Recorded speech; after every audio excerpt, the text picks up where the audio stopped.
Hello friends, my name is Akshay. I am your friend in a journey of learning HTML. So let's get started. HTML stands for Hypertext Markup Language.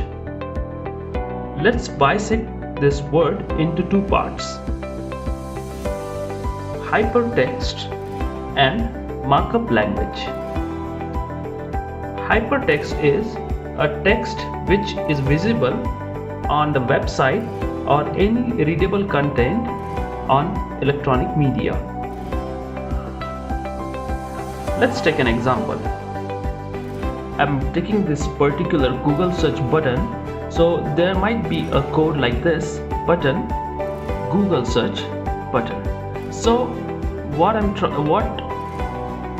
programmer trying to say here, that he is writing Google search on that button.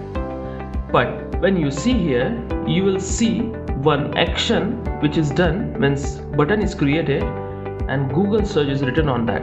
So the written Google search which is taking from here is known as hypertext. But you see the button is actually a code and we are not seeing here anywhere.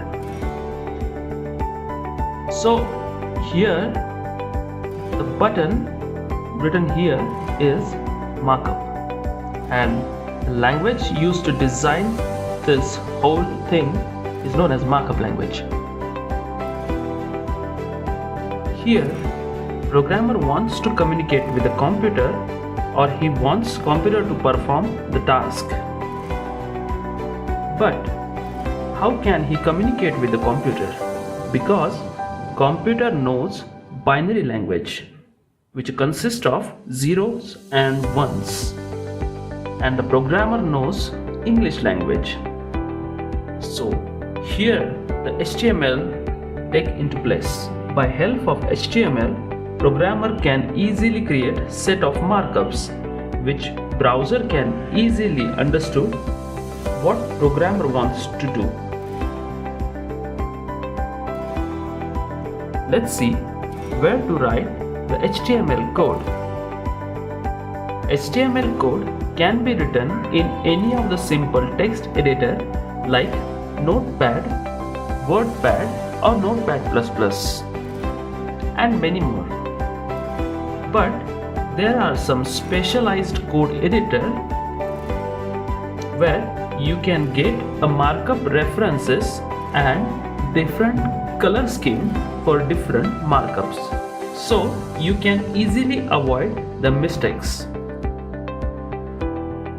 But if I save the code in Notepad or WordPad, it is by default came with .txt or .doc extension, but we need to save the document or text file in .html or .htm extension.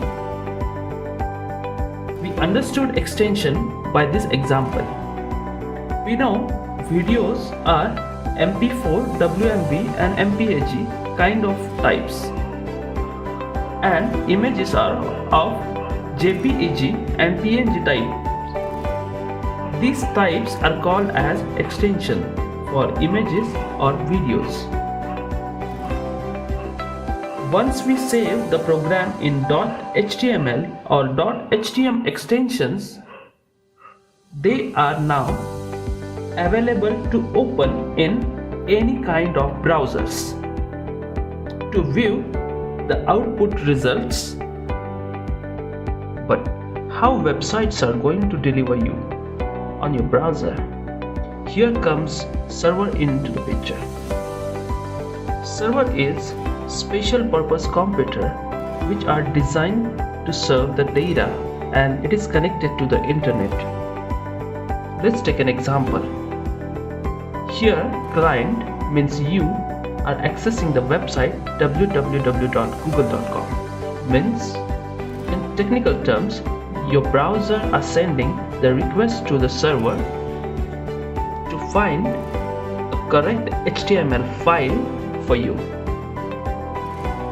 Server finds that file and send that file to your browser through the internet, And that's how you are getting the website on your browser.